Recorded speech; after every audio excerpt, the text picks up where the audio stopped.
Hello, everybody, and welcome to episode number 9 of the Off-Farm Income Podcast. This is your host, Matt Breckwald, coming to you from Kuna, Idaho, and excited to talk to you today again about furthering our journey to that ultimate lifestyle business of agriculture. Hey, today we have got a great interview for you. I am extremely excited about this interview. I found it very, very inspirational for me personally on what it is that I'm trying to do with the Off-Farm Income Podcast. And I think you're going to find it just as inspirational as well, no matter what direction you want to take your supplemental income for your farm or your ranch, or how you want to work in agriculture. Before I get to the bio on today's guest, I want to say thank you to all of you who've been subscribing and listening. We are well over 1,000 downloads now, and just over a month into this experience of putting out a podcast, so that is very exciting for us here. And also want to say thank you so much to those of you who have gone to our affiliate links. That's really, really helpful to us to keep doing this and to be able to bring you content. So thank you very much for that. And last but not least, on some of our administrative things to start our podcast today, regarding contact information for me, especially pertaining to my work as a coach in starting your small business venture. I can be reached at a toll-free number, area code 888-597-5596. Wanted to put that phone number up on the podcast. It's certainly on the website, but there's been some requests in terms of contact information, so I want to make sure and put that out on the air as well. And as always, I would love to discuss your entrepreneurial ventures and agriculture with you, and if I can help you miss some of the obstacles that I stumbled over on my journey to living on the farm and having my own business for my off-farm income, I would love to help you with that. I certainly can save you time, and time is money, and that's what I am here attempting to do. Okay, so let's get to our guest today. Our guest today is Heather Smith Thomas. Now, Heather grew up on a ranch near Salmon, Idaho, and she started ranching on her own place with her husband in 1967. Why is she so significant, and why was this interview so profound? Well, part of it is because of my ignorance. The way I learned of Heather is that she actually contacted me in the summer of 2014, and she interviewed me regarding an article that I had written about horse safety in pastures when there are burrowing rodents. I had written that article for my gopher control website and had put that article out to a couple different publications hoping to get it published. And lo and behold, she was writing for a magazine called The Horse, and they had her reach out to me to follow up and write an article on that, which is supposed to come out this spring, probably in April or May of 2015. So I learned of her that way, and as I've been exploring different ways to bring supplemental income back to your farm or your ranching enterprise, I thought, why not reach back out to Heather and see if she'll do an interview with me regarding writing as a way to bring income back to the farm. So I did that, and she agreed to the interview, and I went to get ready for the interview and started to look her up on the internet, and was blown away to find out that she's written well over 20 books. As she will clarify in the interview, she's written 23 books total now. Her books are all about agriculture. Titles, several stories guides. For those of you who raise livestock, you'll be familiar with the stories guides, but she wrote Stories Guide to Raising Beef Cattle. She wrote a stories guide to raising horses. She's written a book called The Horse Conformation Handbook, Getting Started with Beef and Dairy Cattle, The Essential Guide to Calving.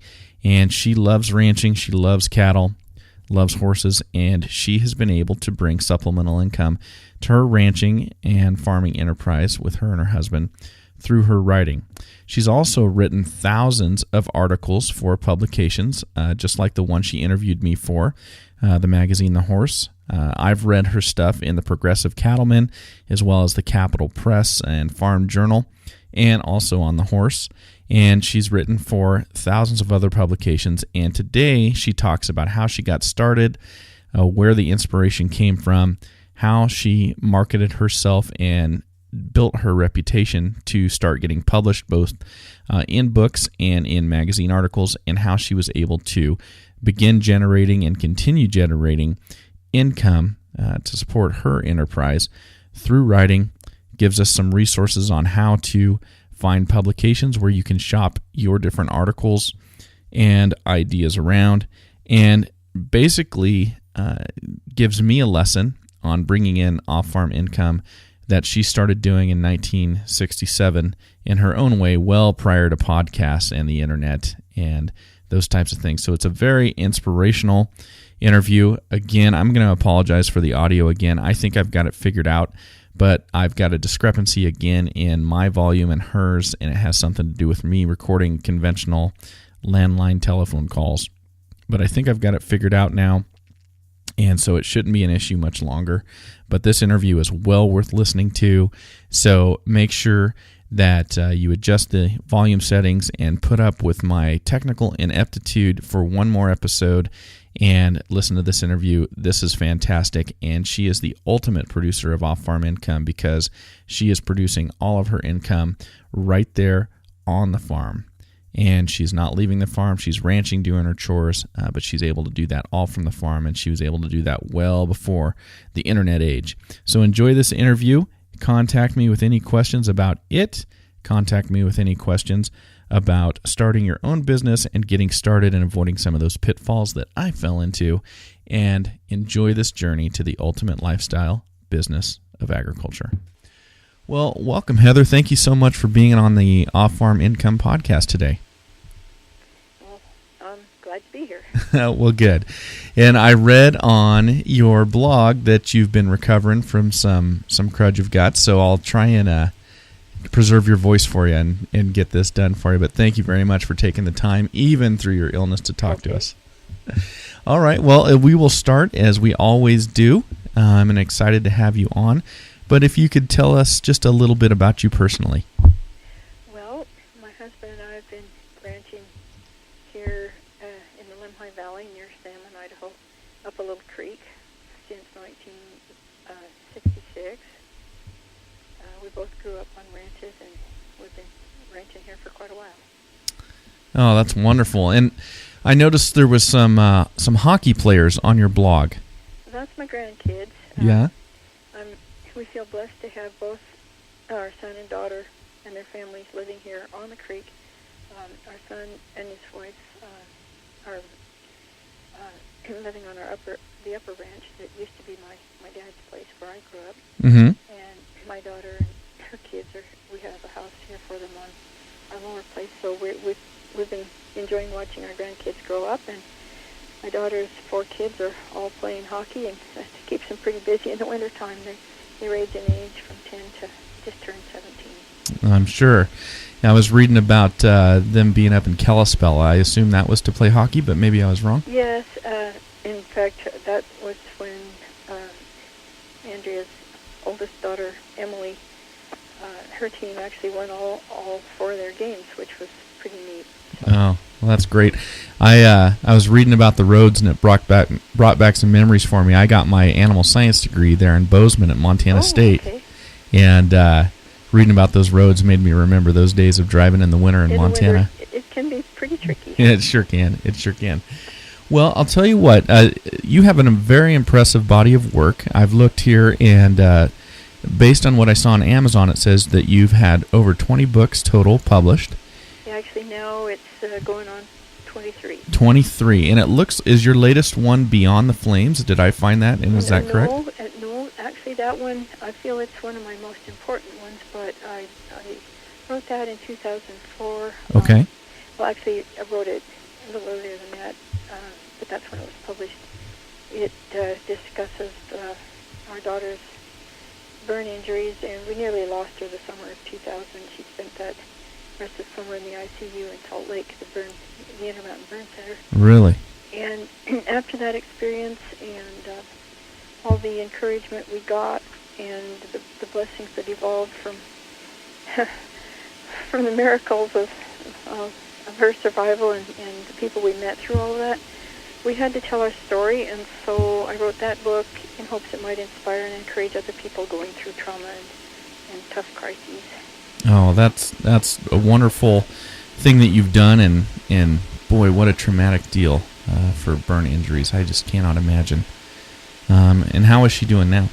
Really pretty well. She has some impairments that she will always have, and a lot of pain, but she lives life to the fullest that she can anyway, and doesn't let it slow her down.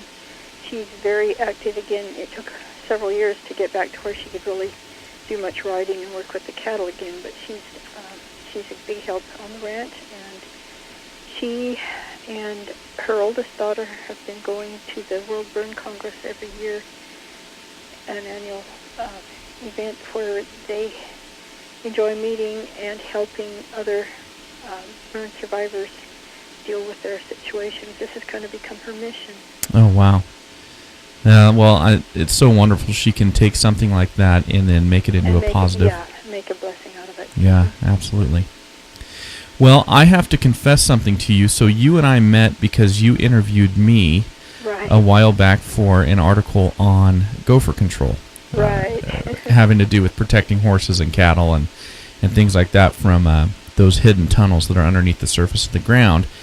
And I have to be honest with you, when we first did the interview, I did not know who I was talking to.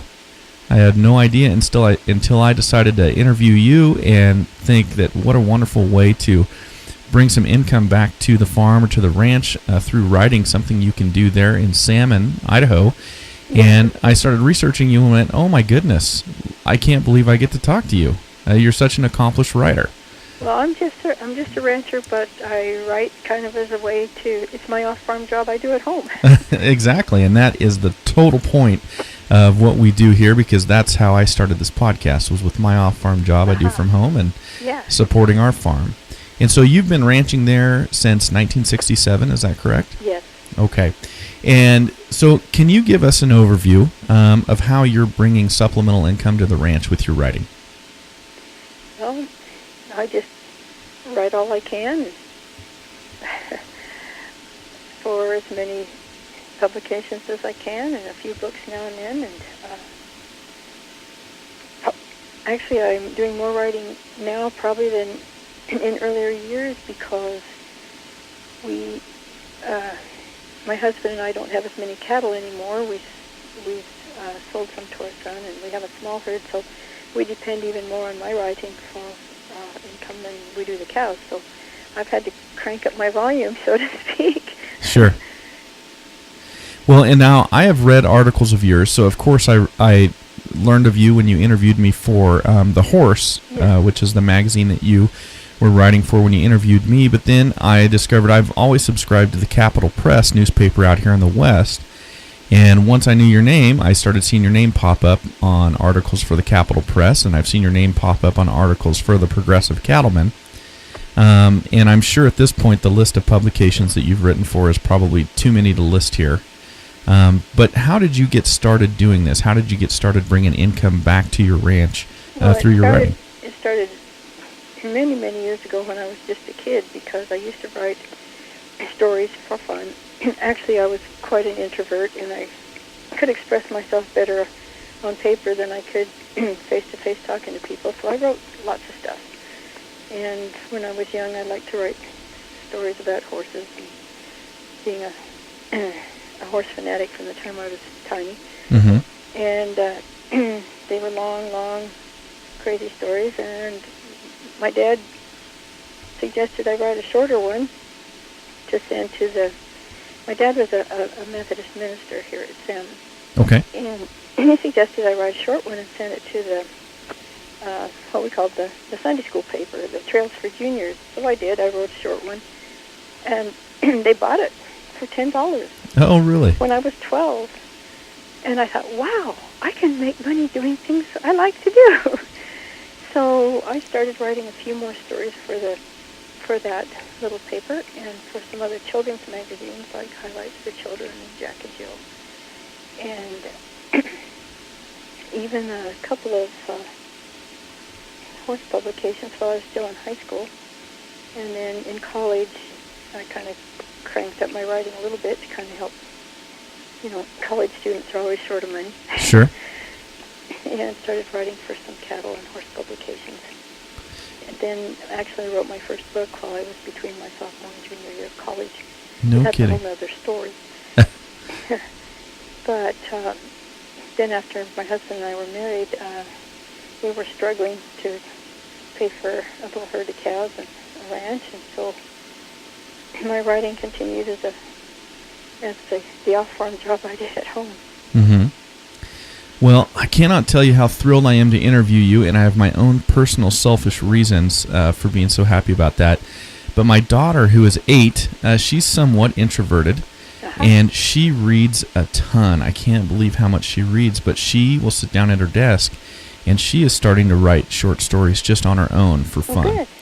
And there's been so many times I wish that I was a writer, and every time I research it, I find that so many people that are successful writers have just had it in them, and they started writing at such a young age. So this is an interview that I'm going to want my daughter to listen to for her growing up, and maybe she'll follow that path, and it would be exciting if she did.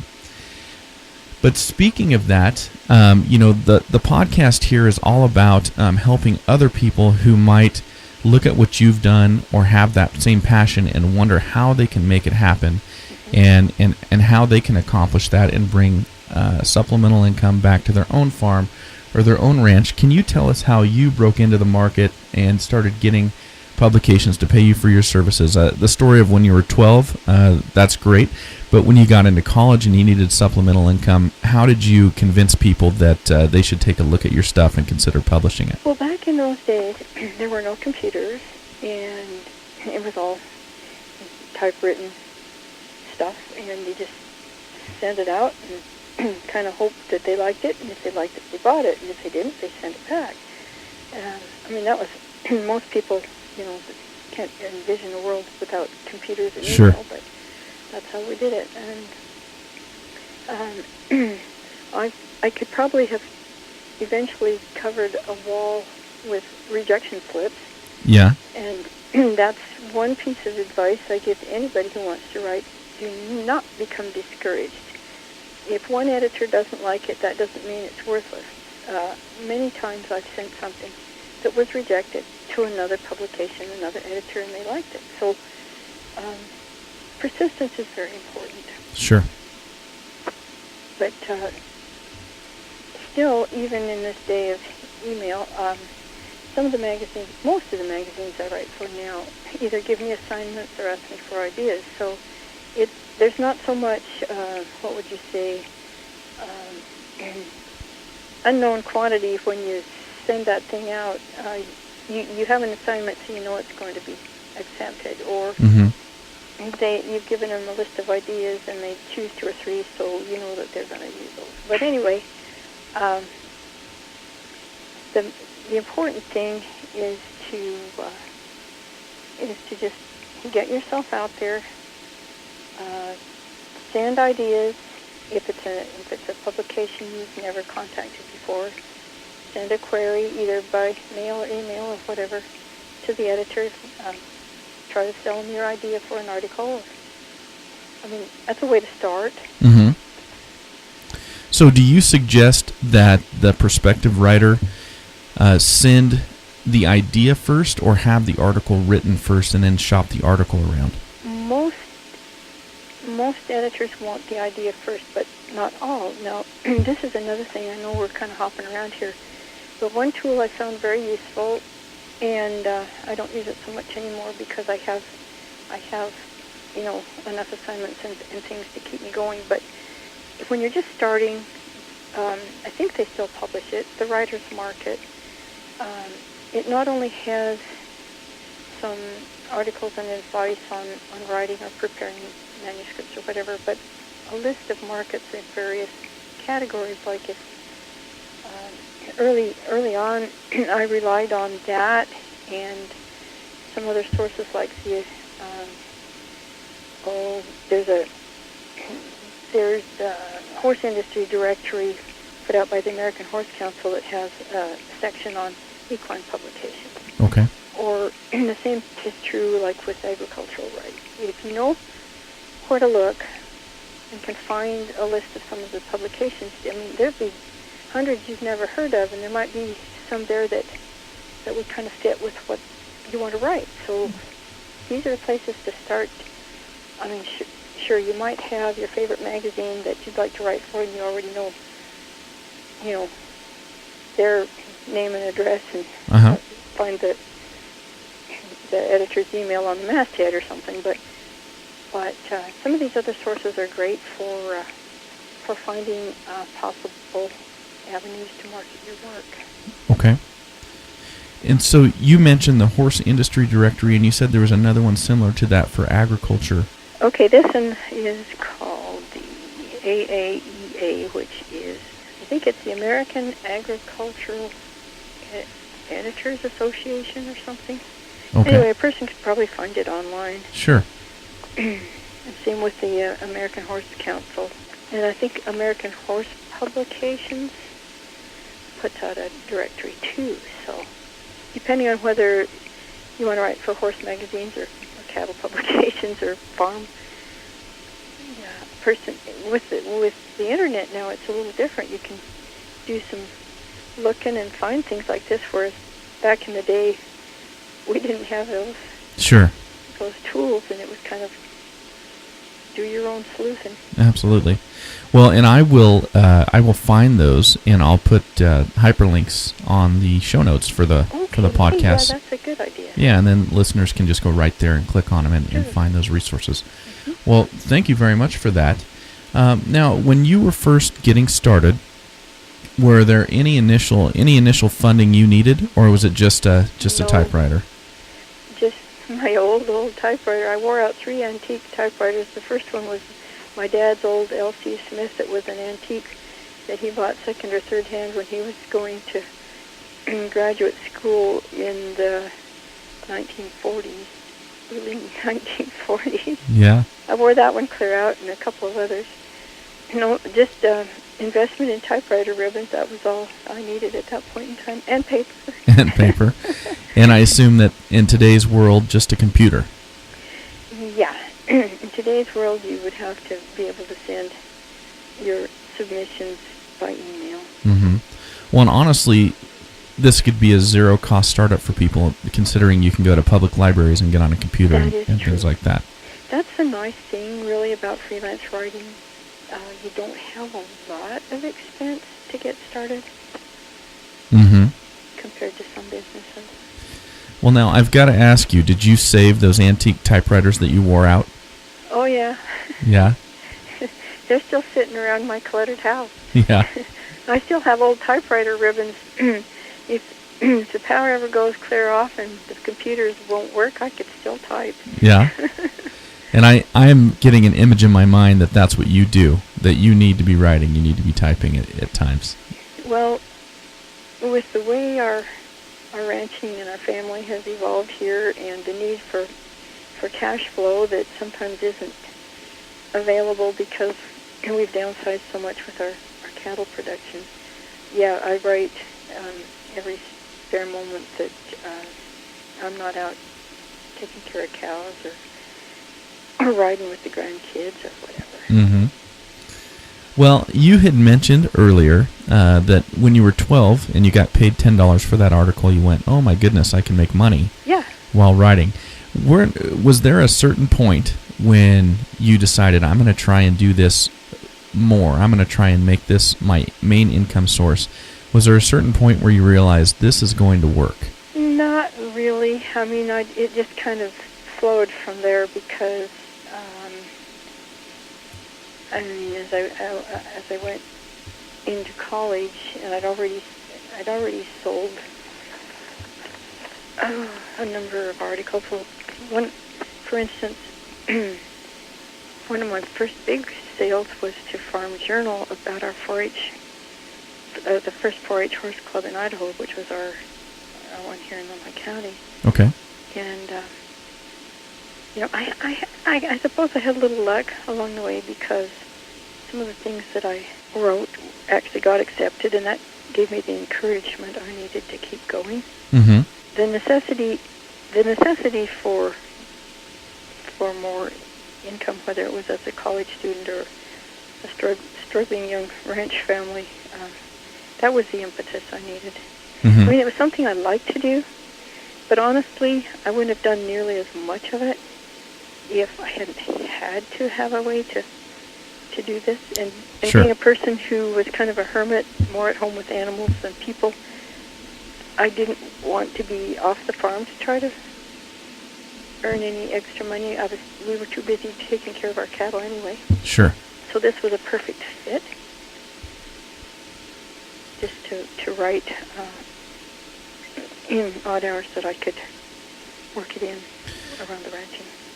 Well, and I've got to tell you that your interview is a perfect fit for what we're doing here, because one of the things we battle against, or at least we're trying to help people get out of, is people who want to farm and who want to ranch, mm-hmm. but the farm and the ranch can't support itself. It takes a while sometimes. Yeah, it takes a while. And so some of these poor people have moved out to where they can get agricultural ground, mm-hmm. but then they're driving 30 or 40 minutes to go to work. To support their ranching habit. Absolutely. Exactly. I mean, the ranch, eventually can pay for itself, but you got to live in the meantime. Right. No, so. Precisely.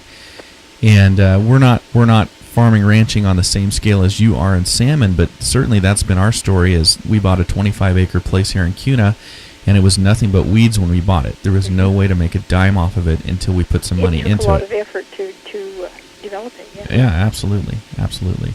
So yeah, wonderful to have you.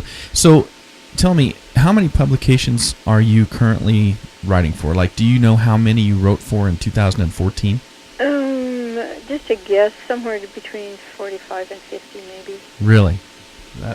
And some of these are regular. I do like an every month or every couple of week column. Some of them are sporadic, like maybe once or 2 articles a year. So, it varies. Mm-hmm.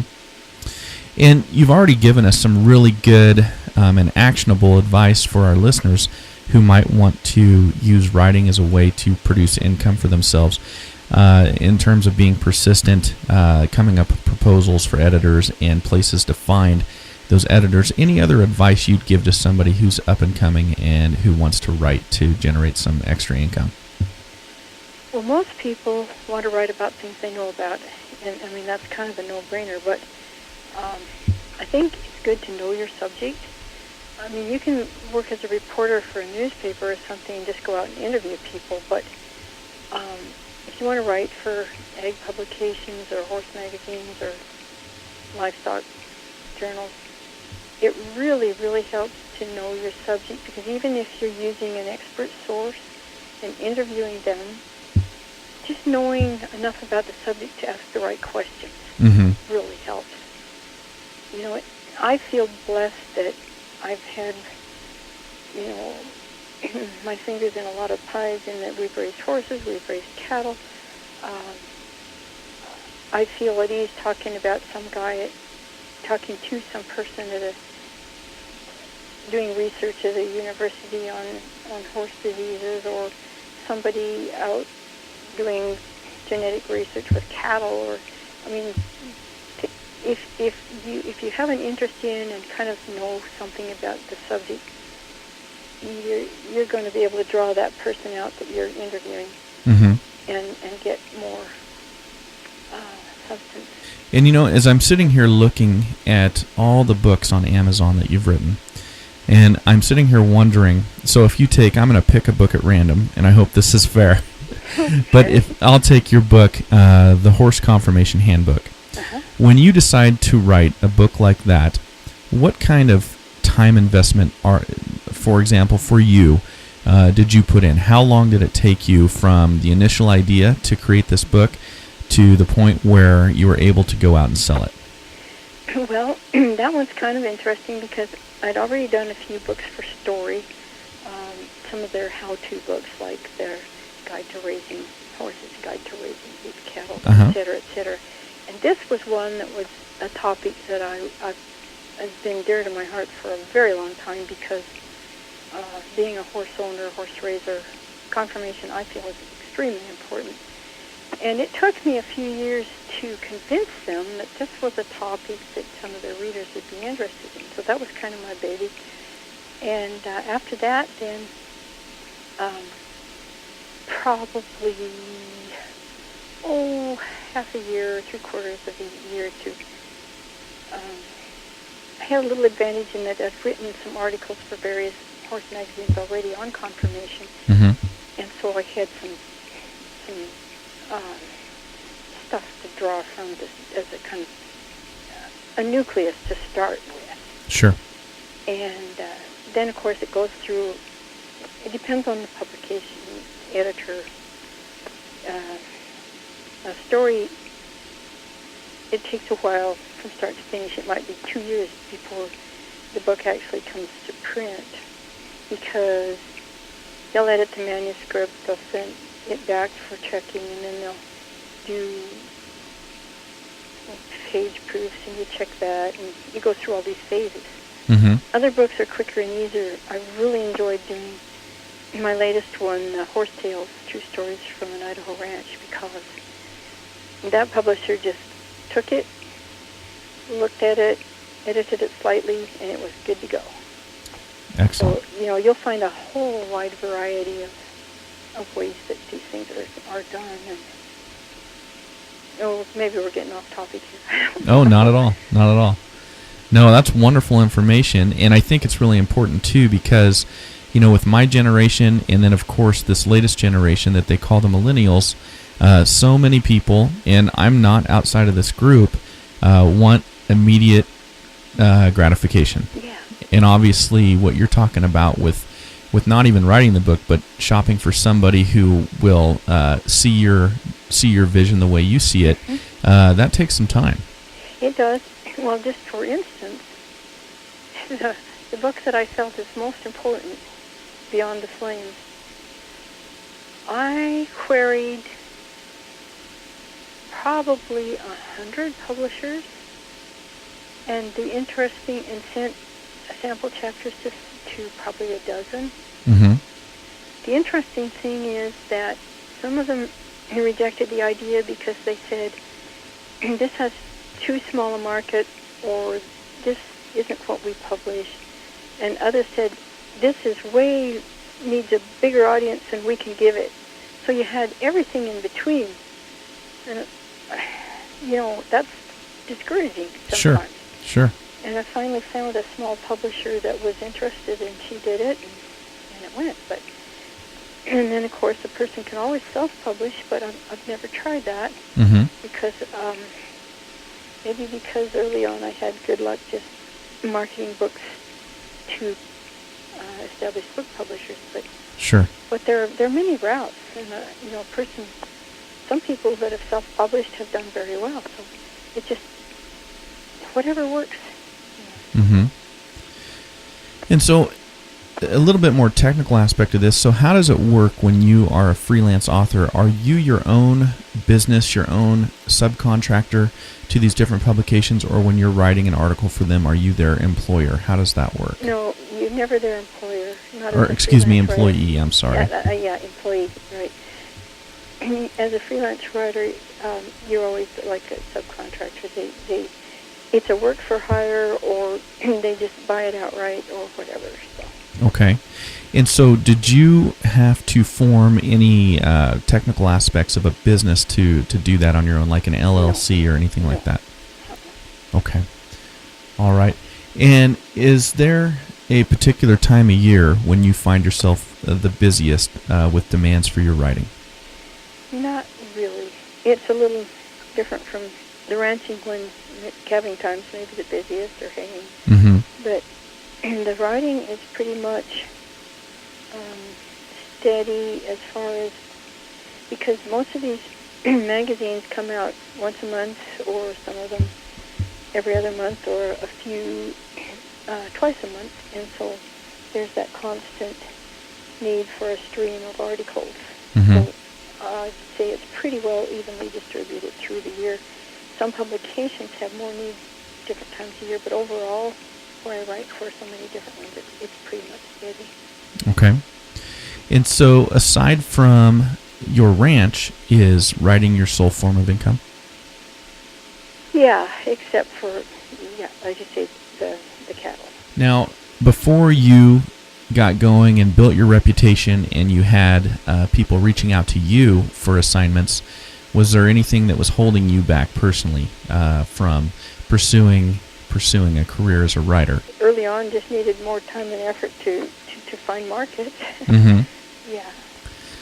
Sometimes what we see with people when they're going to venture out on their own, especially in creative pursuits, is they encounter some fear that nobody is going to consume what they're doing, and that fear may be a fear of rejection, or it may be a fear that they're going to put in a lot of time into a product and then it's not going to do anything. This is very normal, and I'd say very typical, because you don't know when you're trying to sell your work as a freelancer.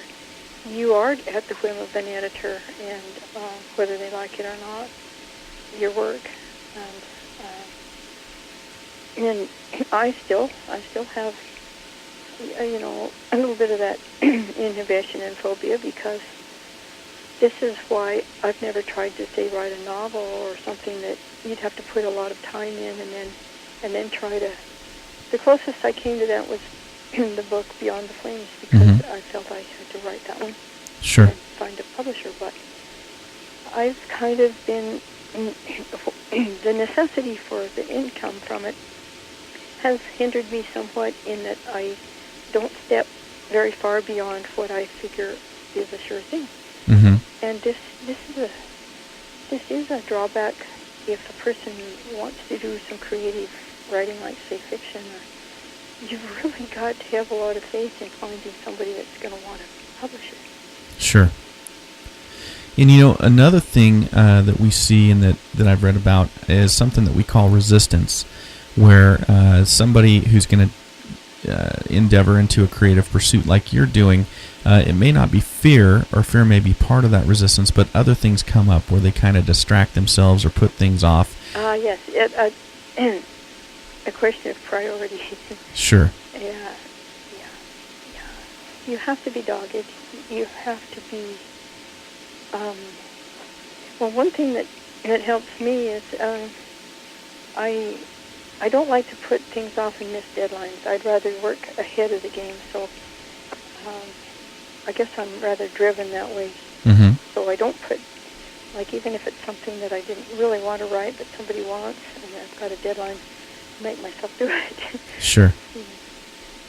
And do you set your own deadlines, or are those set for you by your contractors? Many of them are set for me if it's an assignment, because they've laid out their themes of articles for the year, and they have certain things they want at certain months, and so there is a deadline on almost everything I write now. And other things, if it's something that I'm just writing that I think somebody will want, it's my own deadline. Okay. And I assume when you have talent in writing, talent alone is probably not enough. There probably has to be a complete package, which includes that professionalism of maintaining those deadlines. Yeah, I think so, because it's kind of like doing your homework at school. If you don't get it done, well, you don't get the grade. Sure, absolutely. You've got to adhere to some kind of a writing schedule and deadlines. And for me, it's getting up early in the morning and maybe 4 or 5 o'clock, and doing a lot of work before the day actually starts. Sure. Then there's no interruptions. Mm-hmm. And I'm a morning person, and people on the other extreme might do their best writing late in the evening. It's just whatever works for you. Sure. Well, you have shared so much great advice with our listeners. Now I want to ask you if you could think of one piece of advice that you've received in your lifetime about writing. What would that be, like the best piece of advice that you ever received? The lady in Montana who wrote so many Western novels, including The Hanging Tree that was made into a movie, I think her name was Dorothy Johnson. Okay. And I corresponded with her, and she encouraged me as a young, naive writer. She gave me encouragement to pursue and never give up. And I think that stuck with me. Mm-hmm. And coming from her as a, when one who was very successful, and I kind of admired her work. I guess that was the thing that stood out through the years as my best piece of advice received, was to be persistent and Sure. follow through. Yeah. And so I think the natural next question would be, have you written anything for the aspiring writer now that you have switched positions and now you are the mentor? No, I've given a bit of advice now and then to people who ask, but I've been too busy trying to generate stuff for my major markets, the horse and cattle publications, that I haven't done anything quite like that. Mm-hmm. Well, I will tell you that what you've done here and what I see in front of me is inspiring for somebody like me, and I'm sure it is for many, many other people, that they are interested in agriculture, and this is where their talents lie, or their dreams lie, in creativity. And the good news is, even though with our economy and some of these magazines that have disappeared, and I mean, a lot of people not reading print material, and there's still a lot of good magazines out there. There are quite a few ag publications, Mm-hmm. regional as well as national, and sometimes the place to start is your local paper or your local county ag-related magazine or paper. I mean, there are hundreds of them out there, Mm-hmm. and if you just look around and find a place to start to write about ag in whatever aspect you're interested in, this can be the launching pad. Oh, very good. Well, thank you for that. And do you have any book recommendations in terms of helping somebody who would like to follow the path that you've taken? Well, I think the writer's market would be helpful. Back in the old days, I couldn't maybe afford to buy one every year, but I bought one every few years just for their list of markets. But they also have some good information on writing for the aspiring writer. Okay. I mean, even some of the old issues. I mean, you could look through some of those in a library and get a lot of information that would be helpful. Well, thank you for that piece of advice, and I will find a link to that book as well, and I'll list that in the show notes so our listeners. I hope they still publish it. I think they do. I think that I have actually seen that, but I will research that, and I'll include that in the show notes and link to it if they do. Well, Heather, this has been such a pleasure. If any of my listeners wanted to get in contact with you, what would be the best way to do that? You could include the email because a couple of the magazines I write for put that at the bottom of the article anyway, so Okay. It's not like something totally foreign. So, Okay. I mean, if that's a way somebody would prefer to contact me, I'd rather that than not be able to. So Okay. Whatever. All right. Well, then I will do that. Well, Heather, thank you so much for being with us today. This has been an absolutely fantastic experience for me, as it will be for anybody who listens to this podcast. Thank you so much for your time and for your advice and your wisdom. Well, thanks for having me. Okay. Well, thank you so much. Okay. All right. Well, special thanks today go out to Heather Smith Thomas. What an absolutely compelling interview and compelling story. And it's always refreshing to know that the ideas you have, you're not the first person to think of them. Certainly that's great when you are and that idea works, but it's also great to find somebody else who's done what you're trying to do and proved that it's possible. So very inspirational interview for me. I can't wait to play this interview for my daughter, who loves to read and is starting to love to write. And so thank you so much to Heather Smith Thomas. And if you want to thank Heather, feel free to send her an email or shoot her a telephone call. And she said she's open to contact both ways. She's not on social media, although when I looked for her on social media, I found quite a bit about her out there, both on Twitter and Facebook. Certainly people are out there praising her products. I went through her book reviews on Amazon, and they're all 4-star or better. Most of them 4.5 to 5-star. So really such a talent and such an honor for me to be able to interview her. So thank you so much, Heather, and I hope all goes well for you up in Salmon. And as always, if you want to contact me at the Off Farm Income Podcast, you can do it on Facebook. You can do it on Twitter at Matt Breckwald, and on Facebook, the title of our Facebook page is Off Farm Income. And you can contact me at our toll-free number of 888-597-5596. Twitter, I'm at Matt Breckwald, MattBreckwald. Or you can shoot me an email at matt@offincome.com. And thank you for subscribing on iTunes. That's one of the 5 ways to support the Off Farm Income Podcast. Subscribe on iTunes, subscribe on Stitcher. What are you waiting for? Do it. We love to see those come in. Thank you, and please use our affiliate links. Like us on Facebook, like us on Twitter, follow us on Twitter, and please tell a friend. Do it in person, do it online, but help support the Off Farm Income Podcast so that we can keep the microphones turned on and we can keep bringing content this way, and eventually we can learn how to operate our telephone recording device so you don't have that discrepancy in volume. So thanks for being patient with me. Certainly the podcast is all about the content and bringing you good information. It's not about me being a radio DJ, but with that said, we certainly want to make it reasonable for you to listen to, so we are working on that. And thank you again. Have a great rest of your week. We'll talk to you in 7 days, and enjoy that journey to the ultimate lifestyle business of agriculture.